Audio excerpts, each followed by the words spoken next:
네, 안녕하세요. 최영호의 주간경제 리포트 김현미입니다. 네, 지난달이죠. 2월 27일부터 28일 이틀간 베트남 하노이에서 제2차 북미 정상회담이 열렸습니다. 결렬이 돼서 말이 많은데요. 오늘은 이 결렬된 제2차 북미 정상회담에 대해서 이야기를 해보겠습니다. 1부에서는 최영호 고문과 박원현 변호사와 함께 자세한 이야기 나눠보도록 하겠습니다. 먼저 고문님 인사 부탁드리죠. 네, 반갑습니다. 지금까지 이런 협상은 참 우리가 처음 보는 것 같습니다. 이게 결렬인지 또는 파국인지 보는데 조금 더 생산적인 그런 대화로서 새로운 상봉을 약속하는 그러한 자리였다고 평가를 하고 싶지만은 아쉬움이 많이 남는 북미 정상회담 자세하게 한번 좀 알아보겠습니다. 네, 그리고 오늘 또 특별한 손님이 오셨습니다. 박원현 변호사님 인사 부탁드리겠습니다. 네, 안녕하십니까. 박원현 변호사입니다. 오늘 대북 제재와 관련하여 지금 북미 협상의 가장 쟁점으로 떠오른 대북 제재를 어떻게 해결할 것인가, 그리고 대북 제재의 대상인 유엔의 안보리의 그 결의, 그리고 미국의 세컨더리 보이콧의 내용이 무엇인지 알기 쉽게 설명을 드리고 해법을 제시하도록 하겠습니다. 네, 그렇다면 최영호의 주간경제 리포트 또 본격적으로 시작을 해보도록 하겠습니다. 네, 제2차 북미 정상회담 협상이 결렬이 됐습니다. 변호사님, 이 결렬된 원인이 뭐라고 보시나요? 네, 참 쉽지 않은 말씀인데 이미 사실 여러 전문가분들께서 분석을 많이 하셨고 그런 어떤 발언을 많이 하셨는데, 가장 근본적인 어떤 협상 결렬의 원인은 미국과 북한이 바라보는 지금 북미 협상의 지금 과정과 시간상의 어떤 종착지가 다르기 때문에 발생한 것은 아닌가 싶습니다. 첫 번째로 트럼프 대통령에서는 이제 발언을 하셨을 때 북한의 영변 핵시설 폐기 대가로 전면적인 제재 해제를 요구했다라는 언론 방송이 나왔는데, 북한에서는 뭐 그렇지 않다, 뭐 맞다, 설왕설래 하고 있습니다. 지금 누구 말이 맞는지 모르겠지만 네. 결국에 가장 큰 것은 미국에서는 전면적 핵 폐기를 일시에 네. 하자는 기본 입장, 그리고 좀 더 나아가서 미국에 대한 반대적 군사 행위를 최소화할 수 있는 그런 어떤 플러스 알파적인 요인, 예를 들어서 대륙간 탄도미사일 ICBM과 같은 어떤 것들에 대한 어떤 무기 체계를 다 공개하고 또 폐기해라라고 했는데, 북한 입장에서는 지금 대북 제재를 일시라도 완화하는 조치가 없이 전면적으로 모두 폐기할 수는 없고 단계적으로 나가겠다는 기본 입장에 서서 지금 이런 협상의 결렬이 가장 큰 원인이 아닌가 싶습니다. 네. 저는요 이렇게 봐요. 이게 사실 외교적 참사거든요. 이렇게 이 어렵게 만든 자리에서 사실 뭐 회담장을 박차고 나온 게 아니라 회담은 외교적으로 잘 끝났다는 뭐 수사를 쓰지만 외교적 참사예요. 뭐가 부족했느냐 보면 실무 협상에서 소위 말하는 비핵화의 범위에 대해서 얘기가 안 된 거죠. 그러다 보니까 정상회담이 실무회담으로 바뀐 상황에서 두 정상이 퇴로가 없는 그런 얘기를 했고요. 보니까 이제 벌써 이제 외신들에 나오고 이제 볼턴 보좌관이 기자회견을 했는데 어느 시점에서 결렬이 됐느냐 물어보니까 트럼프 대통령이 빅딜에 대한 서류를 김정은한테 전달하는 순간 회담이 깨지기 시작했다. 먼저 회의 앞선에서는 그 얘기가 나왔다는 거죠. 영변 말고도 니네 또 있잖아. 그게 그런 이야기. 평남 강선을 네. 지금 찍었고요. 네. 평남 강선은 미국 측 자료로 보면은 영변보다 3배의 핵 무기질을 이제 생산할 수 있는 그런 뭐 연구실이라든가 시설이 있고요. 또 이번에 나온 게 김일성 대학교 내 연구소에서도 핵물질을 생산해낼 수 있는 등등을 딱 내놓고, 야 봐라 니네 이거 뭐 영변한다고 되느냐. 그 차이부터 이제 회의 전반전부터 그 얘기가 나왔고요. 그 이후에 이제 소위 말하는 빅딜 카드, 하면 이런 거 줄게 냈는데 김정은 위원장 측에서는 아니다, 우리는 영변으로 얘기를 하자. 그리고 영변하고 거기에 뭐 상응하는 우리 국민들, 그러니까 내수 경제를 그러니까 군에 관한 게 아니라 내수 경제를 일으키는 부분들을 해제를 해달라. 그러한 것들이 결렬이 되고 근데 판단은 빨랐던 것 같아요. 그러갖고 뭐 말씀하는 게 아니라 아 그래? 그러면 다음에 보자. 그래서 이제 끝났는데 사실 1차 회담하고는 조금 이 준비 과정이 달랐어요. 1차 회담은 굉장히 급조한 모습이 있거든요. 네. 무슨 얘기냐면 그때는 최선희하고 성킴 필리핀 대사가 아무 준비 없이 만났단 말이에요. 근데 이번에는 비건 특별대표하고 김혁철 특별대표가 서로 시간을 갖고 만나고 김영철이도 오고 뭐 등등 얘기를 하면서 실무적 준비를 했는데 결국은 비핵화의 개념에 대한 불일치가 정상들이 정하도록 올려보냈기 때문에 이 사단이 났고요. 사실은 이렇게 하면서 이제는 기준점이 돼버린 거예요. 그래서 이것이 이제 재개되는 데까지는 좀 많은 시간이 걸리지 않을까 하는 좀 안타까운 그런 판단을 지금 내리고 있습니다. 네, 이제 고모님이 말씀하신 거는 비핵화에 대한 그런 범위가 달랐기 때문에 결렬이 그렇죠. 됐다라는 건데 네. 또 아까 말씀하신 대로 왜 빅딜이라는 건 이렇게 당근과 같은 거잖아요. 이런 걸 네. 해줄게라는 건데 빅딜을 내놨을 때 그거에 대해서 딱 김정은이 부정적인 반응을 보인 건 왜인 그러니까 거예요? 그것도 달랐던 거예요? 다르죠. 왜냐하면은 북한에서는 영변만 다 폐기를 하면은 거기에 상응하는 민간 부분의 제재를 해제해달라는 거였고 빅딜은 뭐였냐면 니네 나라에 있는 대량 살상 무기, 그다음에 ICBM, 뭐 장거리 유도탄 이거 싹 없애라.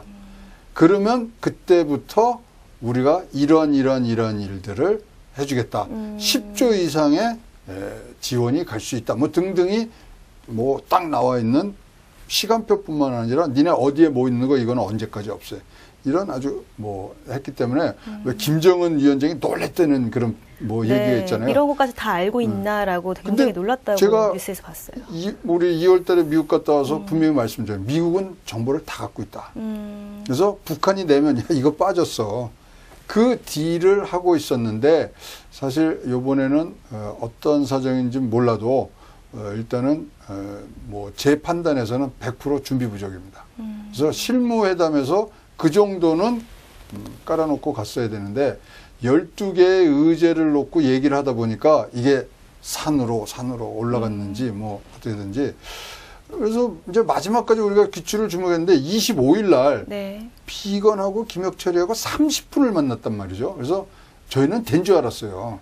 왜냐면은 이 합의문 뭐 성명서 이렇게 하려고 그러면은 뭐 굉장히 오랜 시간을 만나서 30분만 만나고 그날 이제 다들 이제 입성을 했단 말이에요. 그래서 잘 되겠구나 그랬는데 사실 선언문을 만들기 위한 중요한 거를 올려붙인 거죠. 그래서 이거 뭐 이런 말 하면 안 되겠지만 이거 김혁철 대표는 아우짓한 건 가고 비건은 관타나모 지금 정치범 수용소에 가야 되는 그런 국익에 훼손이 되는 행동들을 한 겁니다. 네. 추가적으로 잠깐 네. 말씀드리면 전적으로 동의하는데요. 이 협상의 결렬의 원인이 무엇이냐라고 한다면 1차적으로는 제가 말씀드린 건 아까 근본적인 원인 시각차를 말씀드린 거고 1차적으로는 결국에는 외교 담당자들의 준비 부족이 가장 큰 원인이 아닌가. 모든 어떤 정상 국가 간의 정상들 간의 양국의 정상들이 회담을 해가지고 어떤 선언을 한다거나 담판을 지을 때는 이미 실무적인 부분에서는 모두가 협상이 결렬되지 않도록 준비가 다 맞춰져 있고 사인만 할 수 있도록 해서 가는 것이 맞는 것인데 지금 여기서는 블랭크가 너무 많았던 거죠. 네. 트럼프 대통령님이 여기서 김정은 위원장하고 말해서 사인 이거 놓고 그러니까 실무적으로 준비가 많이 안 된 상태에서 이렇게 협상이 들어갔고 당연히 두 정상이 만났을 때 그 부분에서 블랭크를 채워넣을 수 없으면 모든 것이 다 백지화되는 선언이 되는 그런 문제를 만들었기 때문에 굉장히 좀 과격하게 말씀하신 것 수도 있지만 외교 당국자들이 교체될 수도 있는 가능성이 매우 높은 사안이다. 외교 참사다. 그렇게 보여집니다. 그래서 이제 북한 측은 지금 이런 상황인 것 같아요. 이제 통일선 정부에서 이번에 맡았거든. 김영철 해서 이제 그쪽에서 맡은 사람들이 회의가 딱 끝나니까 그 사람들은 네. 싹 빠지고 누가 나왔어요? 이용호, 최선희가 나왔단 말이죠. 네. 외교부 쪽으로, 외교성 쪽으로 사람들이 해서 지금 일단은 수습하는 과정에서 외교성 쪽 사람들이 온 게 지금 박 변호사가 지적한 대로 일단 라인을 바꾼 겁니다. 네. 라인을 바꿔놓고 있고 지금 미국도 사실은 시그널을 줬는데 김정은 위원장이 조금 뭐 기대가 컸는지 모르지만 사실 확대 정상회의 할 때는 사람을 맞추거든요.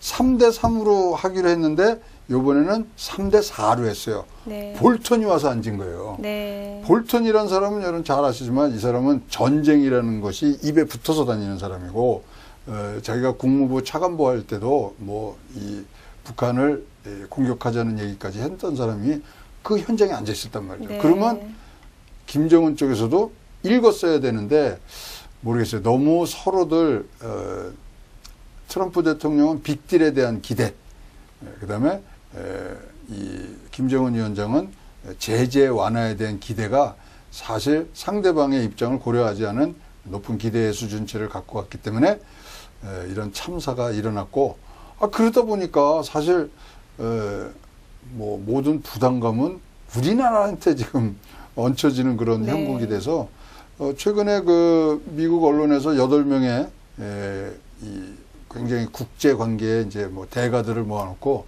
누가 이겼느냐를 물어봤대요.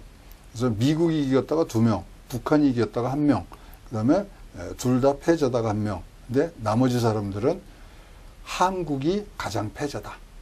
한국이 부담이 더 커졌다. 네. 그렇기 때문에 굉장히 큰 뭐 이슈가 될 것 같고요.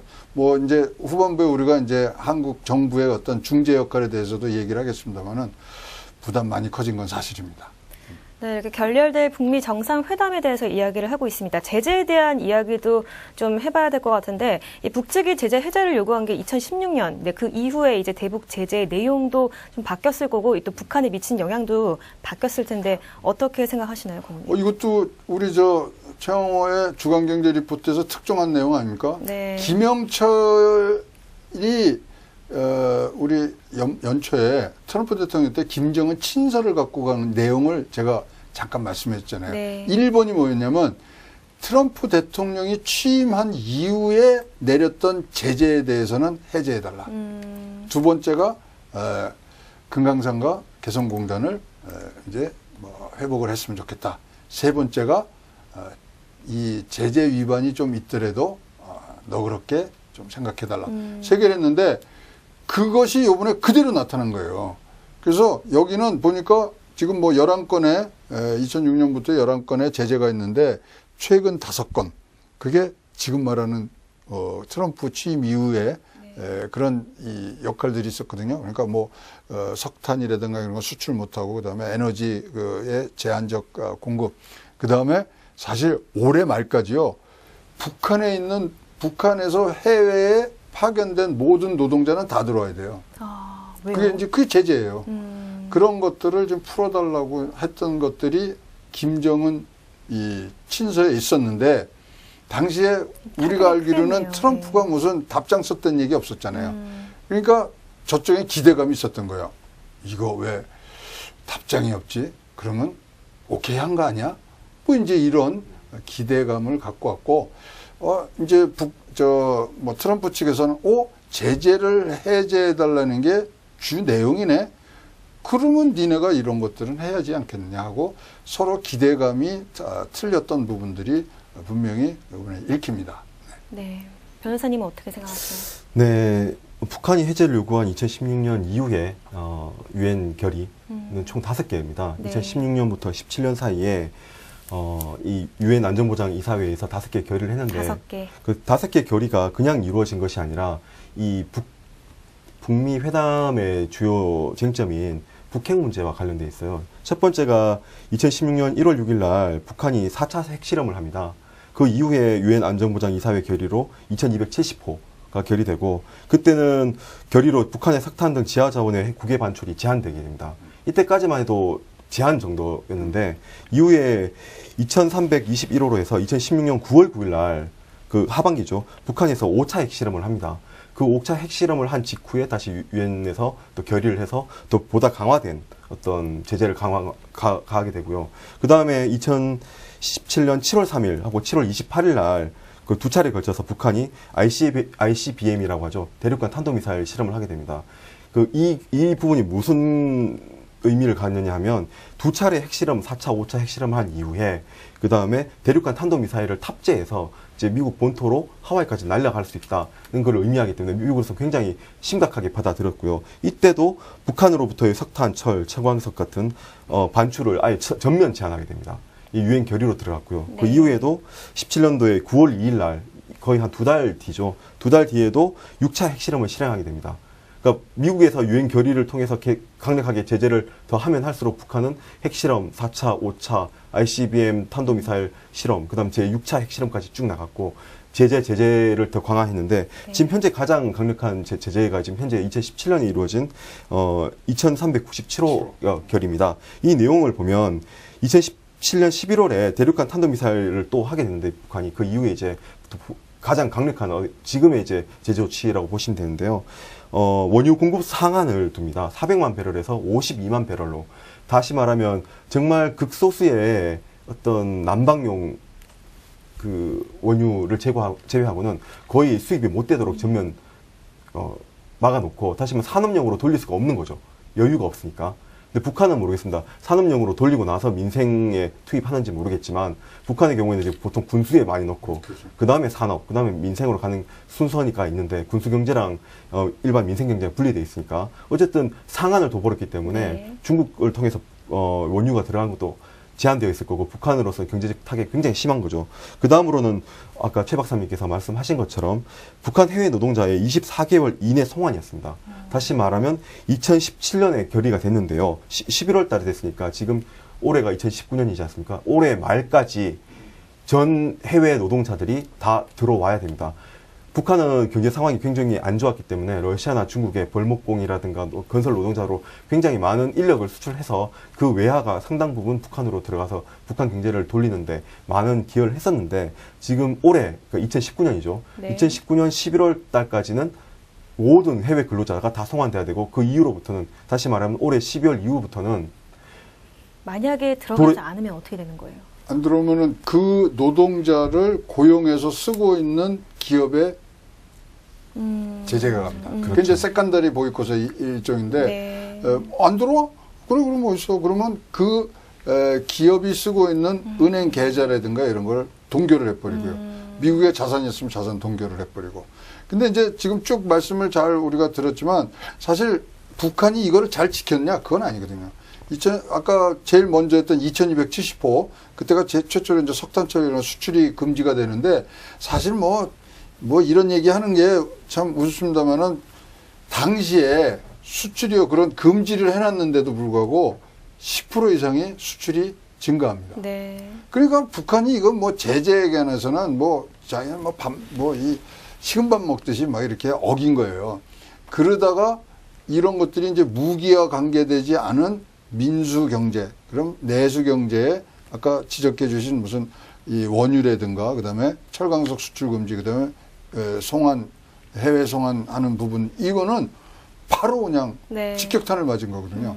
그래서 이제 우리가 뽑아보면은 2017년도에 마이너스 3.5%의 경제 성장을 간 것 같고 작년에는 마이너스 5% 정도 지금 우리가 추정을 하고 있고요. 네. 올해 그러면 어떻게 되냐? 올해는 4%에서 3.5에서 4%. 그러면 3년 내리 역성장을 가는 거거든요. 이러면 아무리 사회주의지만 얘는 이 소위 말하는 여론이 뒤숭숭할 수밖에 없고 2020년까지 지금 북한은 경제개발 5개년 계획을 완수해야 되는 부분이 있어서 조금 조급한 마음이 이번에 김정은 위원장의 어떤 전체 이런 모습에서도 드러나지 않았던가. 그래서 이게 진짜로 경제를 이렇게 탁 옥죄니까 뭐 바로 효과가 나고 그러니까 트럼프가 자신만만하게 하는 게 내 앞에 있는 사람들은 이런 거 해본 적이 없다.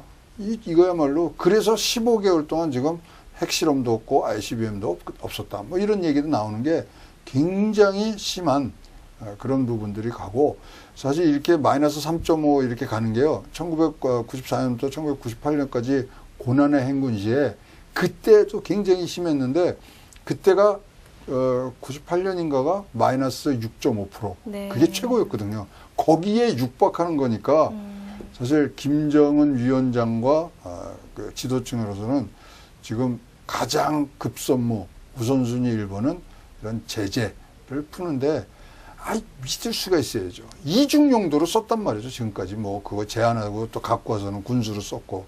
그래서 그런 것들을 더 이상 이제는 신뢰를 갖고 했어야 되는데 왜 그거 있잖아요. 우리가 한 번 속이면은 속이는 사람이 나쁘지만 두 번 속는 거는 속는 사람이 바보거든요. 그래서 트럼프는 바보 짓은 안 하겠다는 거죠. 네, 이야기를 들어보니까 정말 그 누구보다도 제재 완화를 원하는 북한일 것 같습니다. 아까 세컨더리 보이콧 얘기가 잠깐 나와서 좀 여쭤보려고 해요. 변호사님, 이 세컨더리 보이콧이 유엔 결의 5개보다 더 강력한 어떤 역할을 하고 있다라고 하는데 이게 어떤 건가요? 예, 그렇습니다. 지금 최 박사님께서 말씀을 앞서 주셨는데요. 지금 조금 더 첨언하자면 아까 말했던 유엔 결의, 지금 현재 2017년부터 지금까지 이어진 유엔 결의 2397호라고 하는데요. 뭐 시청자분들께서는 뭐 몇 호 외우실 수는 없는 거고 그 내용을 잠깐만 더 제가 살펴보면 아까 말했던 해외 노동자의 24개월 이내 송환뿐만 아니라 식료품, 농산품, 기계류, 전자기기 등의 수출 및 수입이 전면 금지되어 있습니다. 다시 말하면 북한은 지금 식료품도 수입을 할 수가 없어요. 수출도 할 수 없고, 그리고 지금 석탄이나 철광석, 그 다음에 섬유, 수산물 등이 금지되어 있는데 수출이 이 부분들이 북한의 수입의 약 90%를 차지한다고 보시면 됩니다. 그러니까 지하 자원에서 90%. 석탄, 철광석이 차지하는 비중이 북한에서는 수출을 많이 하거든요. 중국 등 제3국으로. 근데 그런 부분을 전면 금지하니까 수입 자체가 절대적으로 줄 수밖에 없죠. 그래서 지금 이 부분이 2019년까지 해결이 안 되면 2020년에서의 북한은 지금 북한에서도 이제 우리나라 과거에 뭐 경제개발 5개년 계획처럼 북한도 그렇게 5개년 계획을 세워서 하고 있는 지금 중이에요. 이 모든 게 다 어그러져서 민생 경제를 표방했던 김정은 정권이 굉장히 어려움에 처하는데, 그럼 이 유엔 결의만 가지고 이게 이루어질 수 있는 것이냐? 이것보다 훨씬 더 강력한 게 이제 세컨더리 보이콧이에요. 우리가 언론에서 세컨더리 보이콧이라고 전문가분들이 굉장히 말씀을 많이 하는데, 그럼 세컨더리 보이콧이 뭔지 우리 중학생 여러분이나 초등학생, 학생, 그리고 뭐 고등학생, 학생들도 잘 몰라요, 사실. 근데 이 세컨더리 보이콧이라는 게 무엇이냐면, 쉽게 말해서 미국이 갖고 있는 어떤 행정 명령 내지 국내 법령이에요. 근데 이 법령이 우리나라 법은 우리나라 국민에게만 해당이 되잖아요, 기업들하고. 그런데 미국 법 중에서 미국 기업과 미국 시민에게만 적용되지만 그 부분이 미국이 워낙 강대한 국가다 보니 미국이 아닌 제3국과 거래되는 금융기관과 관련해서 그 제재 효과가 미치는 걸 세컨더리 보이콧이라고 얘기합니다. 아까 방금 말씀하셨던 어떤 예를 들어서 설명드리면, 북한의 해외 노동자가 지금은 예전에는 이제 근로노동 임금을 받으면 그걸 다 모아가지고 은행을 통해서 북한에 송금을 했겠죠. 그런데 지금은 송금을 하지 못합니다. 그럼 송금을 하지 못하니까 어떻게 하느냐? 그럼 북한의 외교관이라든가 아마 벌목공들이 그 박스나 그건 뭐 이렇게 주머니에다가 돈을 넣어가지고 외교 행랑. 그렇죠. 예, 그렇게 해서 실제로 현금화해서 그 기차나 비행기를 탈 수 없겠죠. 기차나 아니면 비행기를 탄다면 분산해서 막 가져간다거나 그런 식으로 계속 가져갈 정도로 굉장히 심각한 어떤 외환안에 시달리는데, 그 이유 중에 하나가 이 세컨더리 보이콧인데, 이 세컨더리 보이콧의 내용을 가장 핵심적으로 설명드리면, 미국 은행과 거래되는 다른 제3국, 우리나라라든가 일본, 러시아, 중국 포함한 모든 국가, 전 세계 다른 국가들이 제재 대상국인, 쉽게 말해서 북한하고 어떤 금융 거래를 했다는 것이 발각이 되면, 그 거래한 은행 금융기관하고는 미국과의 금융기관은 아무런 거래를 못하도록 다 단절시켜버린 겁니다. 쉽게 말해서 개성공단에 옛날에 우리은행 지점이 있었거든요. 예전에는 이 대북결의 2017년에 있었던 이 결의가 있기 전까지는 개성공단을 통해서 우리나라에서도 송금을 해줄 수 있었고, 이게 돈을 받아서 넣을 수도 있고 그런 예외가 있었어요. 근데 지금 이 결의 이후에 이루어진 오토 원비어법이라고 하는 대표적이었던 세컨더리 보이콧의 미국의 법입니다. 오토 원비어라고 이제 참수당했던 사람 있잖아요. 그 사람 이후에 이제 만들어진 법인데, 이 법으로 인해서 미국의 우리은행에서 예를 들어서 우리나라 그 개성공단의 기업이 우리은행에 결제를 해서 돈을 북한에 송금을 한다. 그 즉시 우리은행과 관련된 미국에 있는 모든 금융기관은 그 금융거래를 정지시켜버립니다. 우리 은행으로서 망하는 거죠. 도저히 이 미국의 세컨더리 보이콧을 무시하고 어떤 행위를 할 수가 없어요. 그래서 유엔 결의보다 오히려 이 미국이 갖고 있는 세컨더리 보이콧이라는 그 국내법적인 효력이 훨씬 더 국가 간의 세계 각국에 미친 영향이 크고, 우리나라도 함부로 할 수 없는 가장 강력한 제재 수단이 될 수 있다고 보면 됩니다. 또 하나를 또 더 첨언해 드리고 싶은 거는 뭐냐면, 자, 그러면 트럼프가 좋아, 내가 선심 한번 써. 대북 제재 뭐 이거 완화할게. 이게 되느냐 이거죠. 행정명령으로. 네. 안 됩니다. 이제는. 자기 마음대로 되지 않는다는 아니, 거죠. 그러니까 이제 2016년도에 대북 제재 강화법이라는 게 있어갖고 옛날에는 됐어요. 대통령이 행정명령으로 의회에 보고만 하면 되는데 지금은 대북 제재 강화법 4조 1항에서 6가지 요건이 있는데 그것이 맞는지 안 맞는지, 그러니까 해제를 위한 요건을 충족하고 안 충족하고를 의회에서 결정을 합니다. 그러니까 지금 뭐 하원 같은 경우에는 지금 뭐 이 민주당이 지금 장악해 있는 상태에서 이걸 풀어줄 이유가 없어요. 네. 그래서 지금 미국 하원 민주당에서는 지금 국방위원회하고 외교위원회가 지금 열려 있습니다. 그래서 요번 회의에 대해서 보고해라. 그러면 6가지 조건을 맞춰서 만약에 했으면 모르지만 그것이 안 돼 있는 상태에 가면은 어떻게 되느냐? 위법으로 소송을 냅니다. 그러면 법적으로 금지가 되게 돼 있어요. 네. 그래서 트럼프도 어떠한 상응하는 조치를 안 하면 마음대로 트럼프 마음대로 할 수 있는 부분들이 아니에요. 6가지 조건이라는 게 뭐 정치 자금, 아니, 그러니까 자금 세탁을 안 했는지, 그다음에 정치 노동 뭐죠? 범죄인 그 수용소 이런 데 개선이 됐는지 6가지 아주 명확히 나와 있는 거예요. 그래서 명확히 우리가 알고 가야 되는 건 트럼프 혼자서 하는 일은 절대 아니다. 마음대로 행정명령으로 할 수 있는 건 2016년 전이었다. 네. 이렇게 여러분 이해를 하시는 게 좋겠습니다. 네, 말씀 잘 들었습니다. 이렇게 1부에서는 북미 정상회담에 대한 이야기 나눠봤습니다. 2부에서도 계속해서 이어갈 테니까요. 잠시 후 2부에서 뵙겠습니다.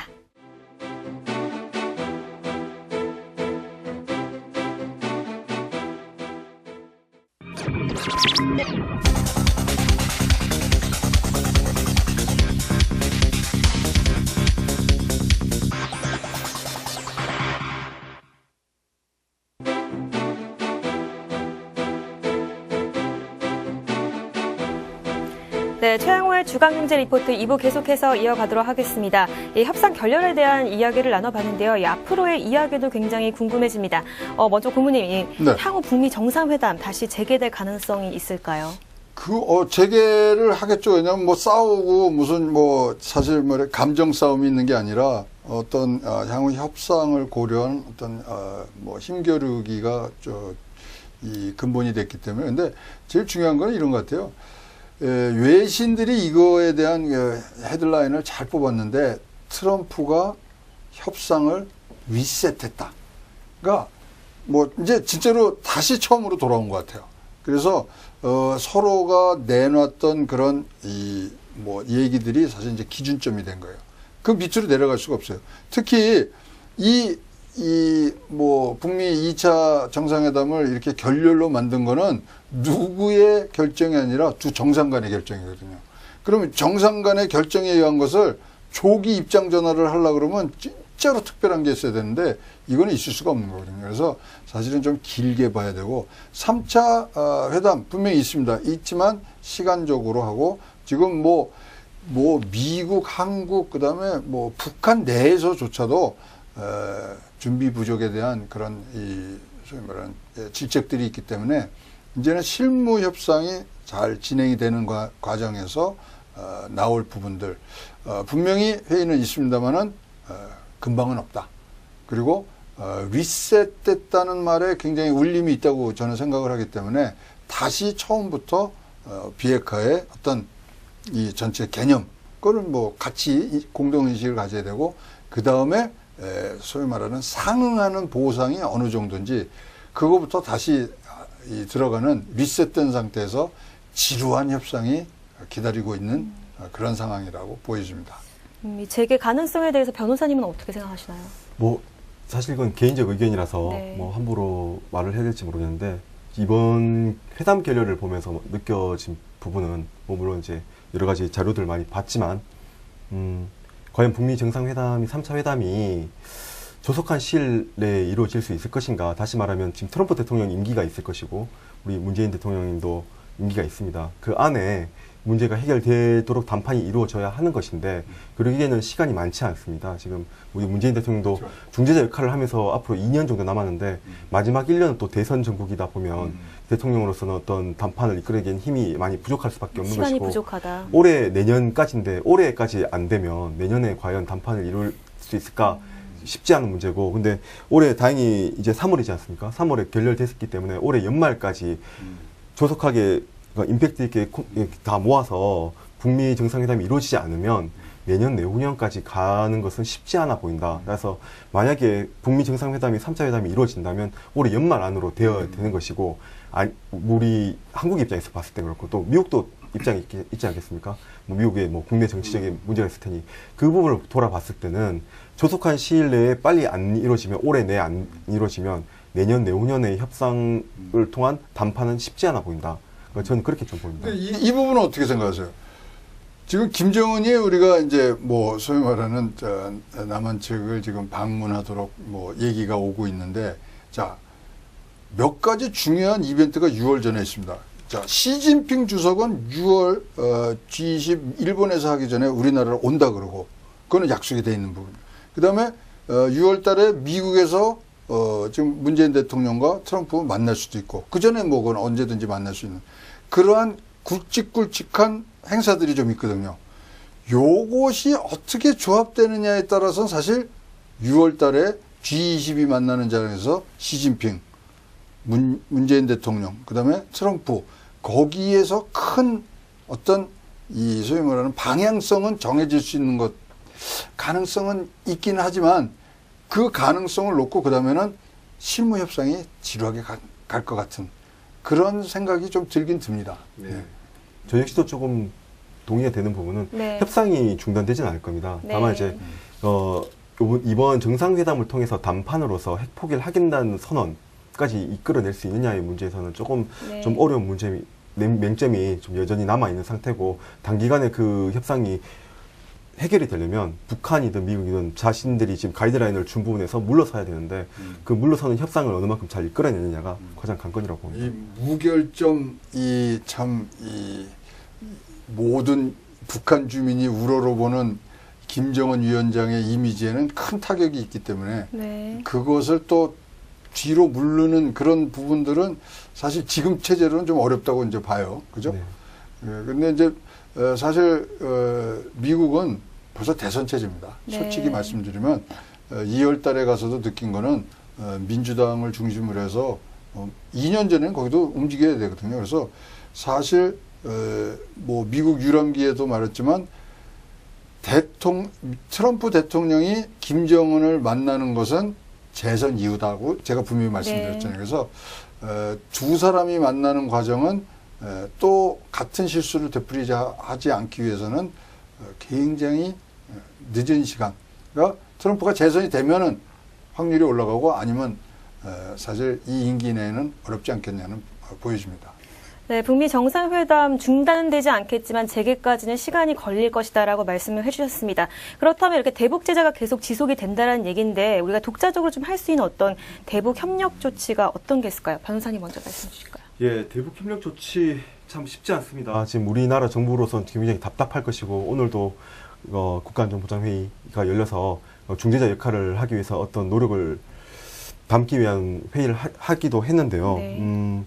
왜냐하면 아까 일부에서 설명드렸던 유엔 결의, 제재 결의죠. 그리고 미국의 세컨더리 보이콧이 살아있는 상황에서는 우리나라 독자적으로 어떤 대북 예를 들어서 우리가 지금 추진했던 것들이 여러 개 있었지 않습니까? 그렇죠. 개성공단 재개, 금강산 관광 재개, 그다음에 남북 간의 철도 재개 사업 등등 그걸 뿐만 아니라 이제 부차적인 다른 사업까지 다 얘기가 오고 가고 있었는데 그런 것들이 전부 다 그냥 단순히 사업으로 끝나는 것이 아니라 결국에는 그 사업을 통해서 수익이 발생한다거나 어떤 뭐 금전적인 거래가 오고 간다면 대북 송금을 해야 될 것이고 인력이 가야 될 것이고 그리고 뭐 철도를 놓기 위해서 장비들이 올라가야 되는데 전자기기, 기계류 모든 것들에 대한 수출, 수입이 다 전면 금지되어 있습니다. 이런 상황에서 우리가 독자적으로 갈 수 있는 건 없는 것이라고 좀 보여지고 그렇기 때문에 우리나라의 운신의 폭이 굉장히 좁혀져 있죠. 다만 이제 지난번 우리가 이제 북한에 갔었을 때 방송기기라든가 그런 부분에서는 일부 결국엔 전자기기지 않습니까? 뭐 기계로 그런 것들은 이제 유엔 결의에도 불구하고 면제 조치를 받았어요. 그러니까 예외적으로 유엔의 허락을 받아야지만 이제 일부가 들어가서 장치를 설치하고 한 다음에 가져올 수 있는 그 정도의 역할밖에는 할 수 없기 때문에 굉장히 좀 경제 협력과 관련해서 네. 굉장히 어려움이 암착해 있다고 보여지고요. 또 한 가지는 이거는 뭐 잘 알려지지는 않은 사건인데 우리나라가 유엔 결의를 한번 위반한 혐의가 있는 것이 아닌가라고 유엔 안전보장이사회에 한번 제소가 될 뻔한 그런 사안이 있었어요. 다행히 이제 되지는 않았는데 뭐냐하면 우리가 지금 앞서 보았던 일부에서 말했던 유엔 결의로 인해서 북한의 석탄이 수출 수입이 전면 금지되어 있습니다. 근데 이제 재작년도에 우리나라 석탄 수입업자가 갖고 왔죠. 중국 선박을 통해서 삥 돌아서 우리나라 서해를 돌아서 동해를 돌아서 러시아에 입항한 다음에 러시아를 통해서 우리나라 부산 남해 동해로 들어와서 석탄을 수입한 사건이 있었어요. 환적을 했군요. 북한 석탄을요. 그렇죠. 북한 석탄을요. 그러니까 북한 석탄이 그렇게 해도 왜 그렇게 했느냐 그 사람들 그렇게 하더라도 위험을 감수하고 하더라도 돈이 되니까 워낙 그 제재 조치로 인해서 북한 석탄 가격은 거의 뭐 바닥이라고 보시면 돼요. 그러니까 북한으로서는 그렇게라도 팔아야지만 경제가 돌아가니까 팔았던 거고. 근데 그 위험한 짓을 우리나라 사람들이 한 거예요. 네. 남한 국민들이. 근데 우리나라에서는 적발을 못했어요. 유엔에서 적발한 거거든요. 유엔 적발해서 우리나라에 통보를 했고 우리나라에서는 부랴부랴 검찰에서 조사를 해가지고 그 사람들 기소를 한 거예요. 과연 근데 그 부분에서 이게 계속 이어지면 우리나라가 눈 감고 있는 것은 아닌가라는 그렇죠. 혹시 오해를 불러일으킬 수가 있고 네. 그런 면에서 우리나라에서도 지금 굉장히 조심스럽게 유엔 결의에 대해서 그리고 세컨더리 보이콧에 대해서 지금 굉장히 촉각을 곤두세우고 바라봐야 되는 문제가 있습니다. 근데 국내적으로도 지금 조치가 돼 있어요. 우리 천안함 사건 때 524 조치라 그래서 그런 수출 수입하고 그다음에 신규 합작 금지 그다음에 뭐 금강산 개성공단 뭐 이런 부분들의 제재를 가는 게 있거든요. 네. 근데 그거 아직 살아 있어요. 그래서 그것을 어떻게 처리하느냐가 사실 우리의 가장 근본적인 거고, 실질적으로 이런 문재인 정부에서 진짜로 남북 경협에 뭐 실질적인 교류가 있다 그러면 전 세계를 다니면서 지금 세일즈 해야죠. 이래 저래 해서 이 한반도의 평화를 위해서 이건 꼭 필요한 겁니다. 그리고 유엔 그 대북 제재의 항상 밑에는요, 남북 통일과 한반도의 비핵화를 공헌하는 기여도가 높은 행위에 대해서는 예외를 해준다고 나와 있거든요. 네. 그래서 작년도 10월 달에 제가 이제 금강산 갔다 올 때도 세미나 뭐 그다음에 이제 뭐 어떤 수학여행 이런 부분들이 어떤 민간적 교류는 이제 해줄 수 있다는 분위기가 나왔던 게 그 예외 조항에 의해서 한 거고요. 네. 사실 유엔의 대북 제재가 안보 이사회에서 이 뭐 풀리기 전까지는 사실 해줄 수 있는 게 아무것도 없고 해서도 안 됩니다. 그래서 너무 우리가 지금 이 한반도 신경제 경제 지도를 지금 완성하기 위해서 뭐 굉장히 의욕적으로 하는 거는 좋지만 하려 그러면 국내에서 말씀하실 게 아니라 강경화 장관이 다 돌아다니면서 그 세일즈 해야 되는 거예요. 그렇게 해야지만 풀리는 문제라고 생각합니다. 네. 네, 사실상 뭐 우리가 할 수 있는 것이 거의 없는데 또 제가 기사를 봤어요. 이 NSC 회의, 문 대통령이 주재한 이 회의에서 남북미 1.5 트랙 협의를 추진하겠다라는 이야기가 나왔는데 이런 거 보면 좀 우리가 그래도 뭔가를 할 수 있는 게 하려고 이렇게 노력을 하고 이런 모습들 이제 정부가 우리가 보이는 거 아닌가요? 선언을 해놓고 네. 그 유엔에 가서 이제 이거는 예외 조치를 해달라 그러는 거죠. 남북경제청이라든가 남북경제공동위원회. 사실 그거 1994년도 했던 거예요. 했던 건데 이제 청 차원에서 올라갔고 이런 우리가 유엔에 가입된 나라로서 또 국제 간의 정상 국가로서 그런 절차들은 우리가 위반을 하면은 절대 안 됩니다. 그래서 만약에 그게 하고 싶으면 국민의 염원과 통일의 그런 이 전망을 담아서 유엔 안보리 가서 지금 뭐 이거 해달라 저거 해달라 그러고 우리는 이렇게 지키겠다. 그러려면 제일 먼저 문재인 대통령이 해갖고 와야 될 게 뭐냐면 김정은이가 나한테 이렇게 약속을 했다. 뭐 등등. 아니 뭐 국제사회가 이해할 수 있을 정도의 그런 조치들은 해놓고서 제재를 풀더라도 풀어야 되지 않겠냐 그래 보여집니다. 저는 조금 더 생각을 다르게 할 수 있는 부분이 있다고 생각하는데요. 지금 어쨌든 북한과 미국은 장외에서 신경전도 벌이고 있지 않습니까? 네. 결국에는 뭐 우리 사람 간에도 그렇지 않습니까? 서로 이렇게 부부 싸움을 하면은 말리는 뭐 아들이나 딸이 있으면 조금은 또 풀리듯이 중재자분들이 중재 역할을 반드시 해야지만 해결되는 부분이 있다고 네. 보여집니다. 그 부분을 아까 최 박사님께서 북한의 김정은이 어떤 부분에서 양보를 해준다는 것을 메시지를 가지고 가면 또 풀 수 있는 그런 역할을 지금까지 해왔고 앞으로도 그 부분을 할 수 있다고 좀 보여지긴 합니다. 네, 이야기 잘 들었습니다. 좀 이제는 좀 재밌는 인물에 대해서 이슈가 되는 인물을 얘기를 해보려고요. 남북경협 이야기가 나오면서 이 짐 로저스라는 이분이 굉장히 이슈가 되는데 북한에 최근 올인을 하고 싶다, 북한을 굉장히 긍정적으로 본다라는 이야기를 하셨습니다. 이분 어떻게 생각하시나요? 잘 아시죠? 짐 로저스, 퀀텀 펀드의 회장도 했고 지금은 로저스가 홀딩스의 이제 회장인데 이분이요 딸을 좀 늦게 낳았어요. 그래서 60세에 이제 딸을 둘을 얻었는데 중국에 올인한 사람이에요. 원래는 네. 중국을 좋아해서 지금 싱가포르에서 살아요. 딸들 중국어 교육 때문에. 근데 작년에 일본에 투자했던 걸 전부 다 현금화했습니다. 그것을 이제 자기는 북한에다가 투자를 하겠다. 네. 기회가 오면.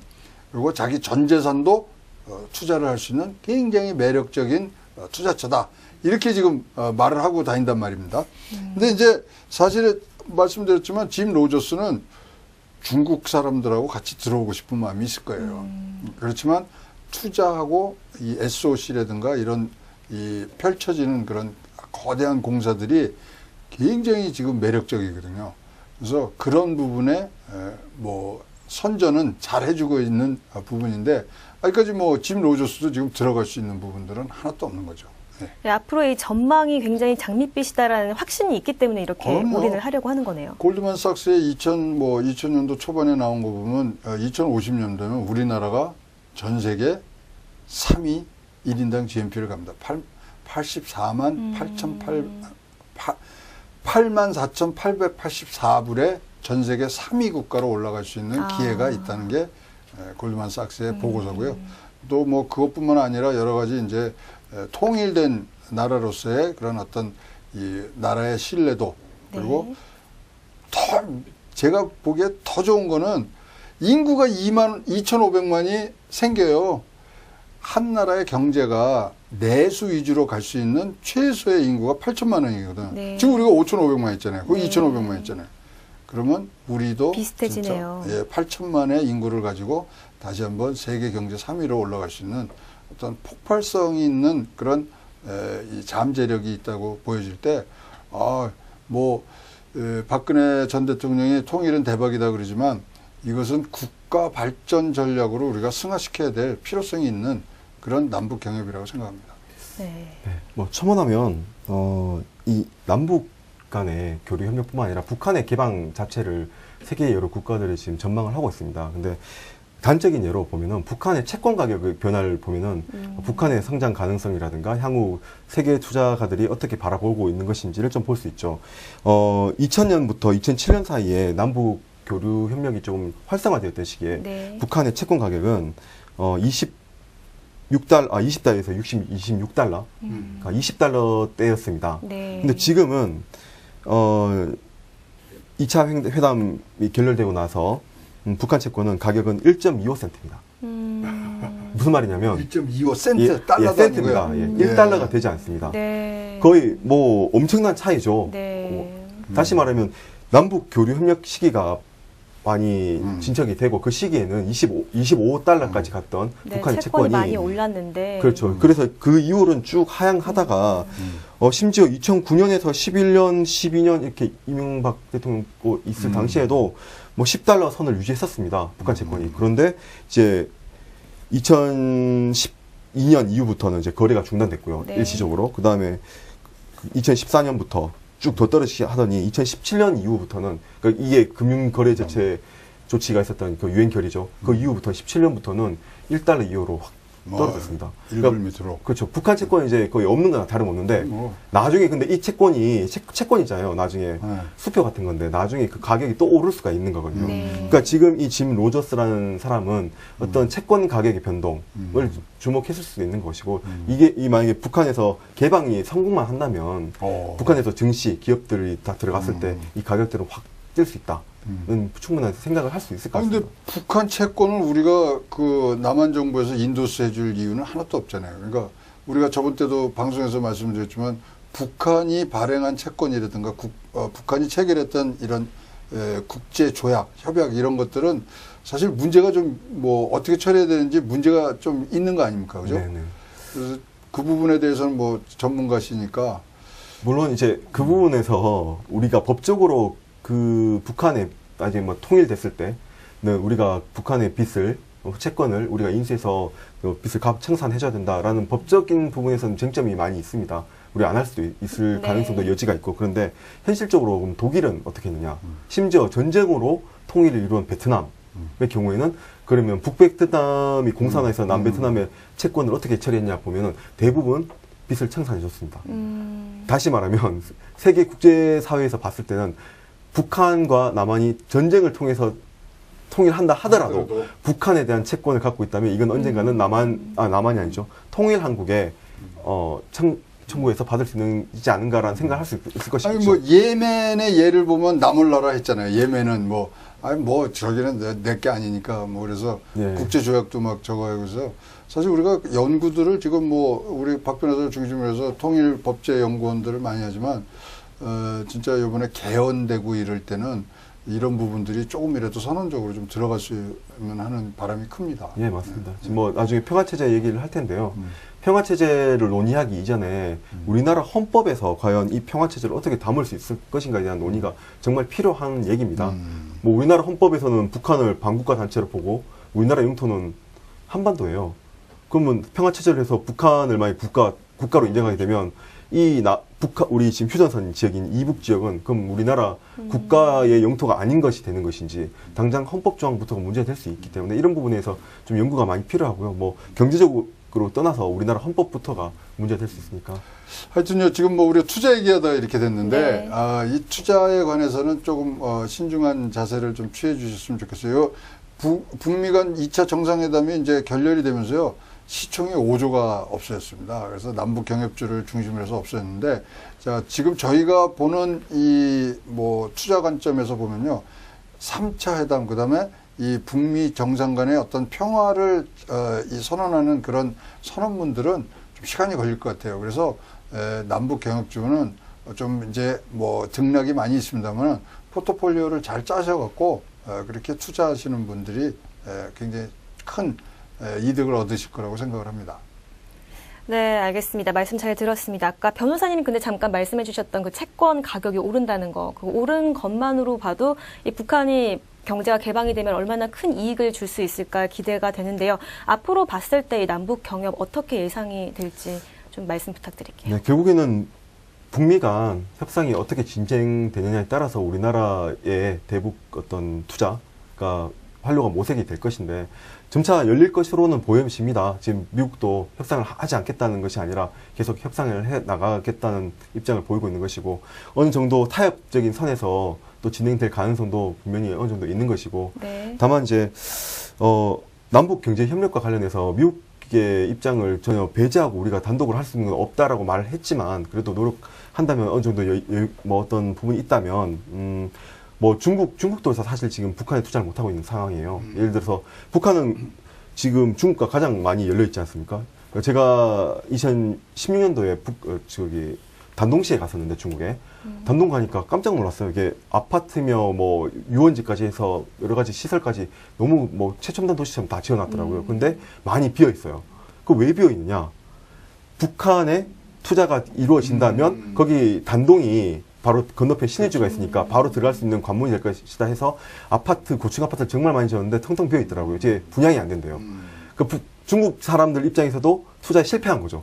단동시에 그 부동산 투자 개발하고 시설 개발 투자해서 돈을 넣었는데 지금 몇 년째 답보가 되고 있고 황금평도 개발이 안 되고 있고 답답한 심정인데 우리나라는 더 하겠죠. 그래서 우리나라 정부에서는 결국에는 지금 중재자 역할을 많이 하려고 노력하지 않습니까? 중재자 역할을 하려는 것이 결국에는 우리 대한민국의 어떤 경제 발전을 위해서라도 그게 필요하다라는 네. 판단하에 하는 것이라고 보여지고요.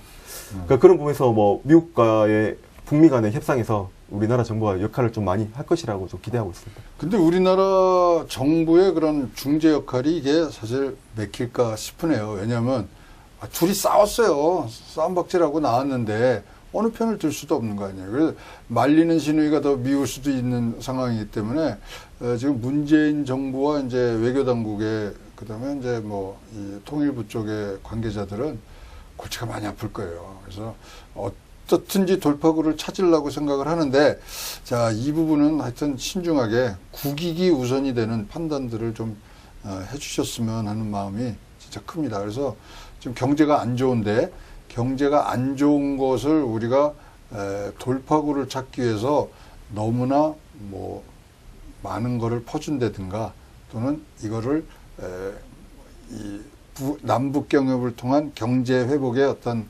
그러한 방향으로 가면은 절대로 안 되겠다는 생각은 뭐 일반 국민들도 다 갖고 계시리라고 생각을 합니다. 네, 우리의 입장을 봤을 때는 좀 중재 역할밖에 없지 않나요? 관망을 할 수도 없고, 어떤 입장이 가장 지혜로운 입장이라고 생각하시나요? 그러니까 대북 제재를 지금 완화하는 게 사실은 가장 우선적이잖아요. 네. 그렇다면 지금 우리가 알기로는 지금 남북 간의 정상이 3번을 만났는데 3번 다 문재인 대통령은 비핵화를 하면 이런 것들이 있다고 설득을 해왔다는 거예요. 네. 그러면 사실 뭐 3번에서 설득이 안 되면 4번, 5번을 해야죠. 그래서 그런 설득을 받아서 진짜로 체제 보장을 해준다는 약속과 더불어서 그러한 뭐 문서화된 거라면 더 좋고 구두라도 받으면 그거 갖고 전 세계 다니면서 세일즈를 하셔야죠. 우리나라의 발전 전략으로서의 남북이 이렇고 전 세계가 이제 핵 뭐 걱정해서 없어진다. 그래서 문재인 대통령도 너무 조급한 마음을 버리시고 뭐 3번이 안 되면 5번, 5번이 하면 10번을 하더라도 가서 설득을 해야 되라는 걸 생각을 합니다. 네, 그 부분과 관련해서도 좀 살펴봐야 될 부분이 네. 북한의 태도는 무엇이냐. 지금 가장 기본적으로 태도를 견지하고 있는 걸 변화가 없어요. 북한도. 북한은 핵 폐기에 관련해서 단계적으로 하겠다. 결국엔 이 남북 경협 문제도 북미 간의 타결이 전제 조건이라 본다면 그건 단계적으로 하겠다. 그리고 ICBM과 같은 뭐 대륙간 탄도미사일의 무기 체계를 뭐 내놓을 수 없다. 지금 현재는. 또 결국에는 단계적으로 하나씩 내놓으면 기벤테이크를 하면서 받겠다는 건데, 가장 북한에서 상징적으로 한 말이 있습니다. 우리는 리비아처럼 되지 않겠다. 리비아가 예전에 핵무기를 개발하려고 했어요. 시도를 하다가 카다피 정권에서 그걸 미국과 협상을 통해서 포기를 했습니다. 그러고 나서 어떻게 됐냐면 자스민 혁명에 휩쓸려서 네. 카다피가 전복이 됐어요. 근데 그 평가가 미국에서 반군을 지원했다. 자기 그 카다피 입장에서는 배신을 당한 거다라는 거를 북한이 인식을 하는 거예요. 그래서 북한으로서는 리비아의 전체를 밟지 않겠다라는 얘기를 공공연하게 해왔고, 그리고 이후에 지금 하노이에서 했잖아요. 베트남식의 어떤 경제 계약 개방. 베트남이 지금도 사람들이 이제 개방이 되어 있으니까 공산국가 아닌 줄 아는 사람이 굉장히 많으신데, 베트남 여전히 일단 국제국가입니다. 공산당 국가예요. 공산당 국가이면서도 경제 개방을 했던 국가이기 때문에 그 길을 따라가겠다는 어떤 강력한 의지의 표명이고 상징적 표현인 것인데, 그래서 북한으로서는 결국에는 체제 안전 보장을 받는 것이 가장 중요한 문제고, 김일성 때부터 김정일 그리고 김정은 위원장까지 3대에 걸쳐서 북한이 지금 김씨 일가가 백두혈통이라고 하죠. 해오면서 일관되게 말했던 미국의 메시지가 우리를 침략하지 마라. 그러니까 다시 말해서 우리나라의 체제를 보장해달라는 건데, 미국이 거기서 한 번도 응해주지 않았어요. 우리가 왜 너희의 체제를 보장해 줘야 되느냐. 불신이 있죠. 전쟁을 한 국가니까. 게다가 북한이 워낙 많은 테러, 그리고 뭐 유엔 결의를 위반한 어떤 행위들을 해왔지 않습니까? 불신이 생길 수밖에 없는 부분이 있기 때문에 그런 부분에서 놓고 본다면 결국에는 또 되돌이표 같은 얘기인데, 여기서 북한하고 미국 간의 단독 협상만으로는 결국에는 협상이 이루어질 리가 없다고 봐져요. 결국 그래서 지금 이렇게 협상까지 온 것은 지금 현 정부의 노력에 분명히 평가를 해줘야 된다는 생각이 들고요. 그 결과가 어디까지 나올 수 있는지는 우리의 노력뿐만 아니라 뭐 보이지 않는 어떤 뭐 하나님의 기도, 부처님의 보험까지도 다 들어가서 민족의 어떤 염원이 담겨야 되지 않는가, 그런 생각이 좀 듭니다. 근데 하여튼 지금 아시아에 있던 사회주의 국가들은 다 개방을 통해서 경제 부흥을 성공을 했어요. 베트남, 중국. 사회주의 국가 유일하게 남은 북한만이 지금 이런 어떤 개방과 개혁을 뭐 안 하고 폐쇄 경제로 가다 보니까 못했거든요. 근데 보니까 베트남 얘기를 얘기를 하면 아시겠지만 됐거든요. 일당 그다음에 1인 체제를 그대로 갈 수 있는 부분들이 베트남에서 보였고, 사실 이번에 뭐 이 하노이 그다음에 뭐 하롱빈 그다음에 하롱베이 이런 게 다 사실은 개성, 신의주, 원산하고 매치가 되는데요. 그래서 이제 개발을 이제 보긴 했는데 모르겠어요. 베트남이 미국이 이게 풍수가 안 좋은가 봐요. 전쟁도 지고 협상도 잘 못하고 그런 거 봐서 베트남 하노이를 잘못 정한 것 같아요. 네, 마지막 질문 이어가도록 하겠습니다. 이 남북이 추구하는 게 바로 이 남북 평화협정 체결인데, 오늘 변호사님 오셨으니까 이 좀 법률적인 거 제가 여쭤보려고 하는데, 이런 평화협정 체결이 법적으로 어떤 의미가 있고 또 우리가 어떤 걸 준비해야 할지 좀 짧게 말씀 부탁드릴게요. 네, 지난 남북 정상회담을 통해서 네. 종전 선언을 했습니다. 그 부분은 이제 법적인 의미로는 뭐 의미가 갈리겠지만 정치적 선언이다라는 게 지금 대체적인 어떤 뭐 평가고요. 다만 이제 평화협정은 별개의 문제입니다. 평화협정이라는 것은 우리나라에선 조약을 의미할 수 있는데요. 조약이라는 것은 국가 대 국가로서 어떤 사안에 대해서 외교적으로 국가 간의 그 서명을 통해서 국내법적인 효력을 갖는 그런 어떤 효력을 발생할 수 있는 내용입니다. 그렇기 때문에 평화협정을 맺을 때 우리나라에서 남북 간 평화협정을 맺는다. 그럼 휴전을 넘어서서 이제 평화체제로 갖는 건데, 그러면 그 내용을 담을 때 우리나라가 과연 북한이 대한민국을 국가로 인정할 것인지, 아니면 그 평화협정을 통해서 우리가 어떤 통일을 지향할 것인지에 대해서 명확하게 내용을 담아야만 하는 그런 중대한 문제가 있을 것으로 보이고요. 그런 부분에서도 결국에는 미국과 중국과 같은 주변국가 협력이 굉장히 필요한 그런 내용으로 보입니다. 네, 말씀 잘 들었습니다. 오늘 이렇게 북미 정상회담에 대한 이야기를 나눠봤는데요. 오늘 어떠셨나요, 두 분 다? 저는 하여튼 저는 고향이 경상남도 남해인데 우리 외갓집은 강원도 해양이에요. 그래서 금강산 위쪽에 있는데 진짜 외갓집 가고 싶고요. 또 어머니가 생전에 한 번 더 보셨으면 하는 소원도 좀 풀어드리고 싶어서 외갓집 좀 갈 수 있게 우리 한번 좀 잘해봤으면 좋겠습니다. 네, 변호사님 오늘 어떠셨나요? 예, 사실 뭐 법조인이 뭐 경제 문제를 얘기하는 건 좀 우습긴 한데, 그래도 요즘에 워낙 삶이 좀 팍팍하지 않습니까? 이 팍팍한 삶에서 좀 남북 관계가 잘 풀려서 경제 활성화가 좀 될 수 있는 그런 길이 열리기를 한시 앞에 좀 기도하고 있습니다. 네, 저는 오늘 뭐 법률적으로도 경제적으로 여러 가지 이야기 너무 재밌었고요. 이 북미 정상회담 합의에 이르지는 못했지만 이번 회담 발판으로 또 다음 회담에서는 좀 더 구체적이고 또 발전적인 소통과 함께 좋은 열매들이 맺히기를 기대를 해봅니다. 네, 최영월 주간경제 리포트 저희가 준비한 소식은 여기까지입니다. 저는 더욱더 알찬 소식 가지고 다음 주에 찾아오도록 하겠습니다. 시청해주신 여러분 고맙습니다.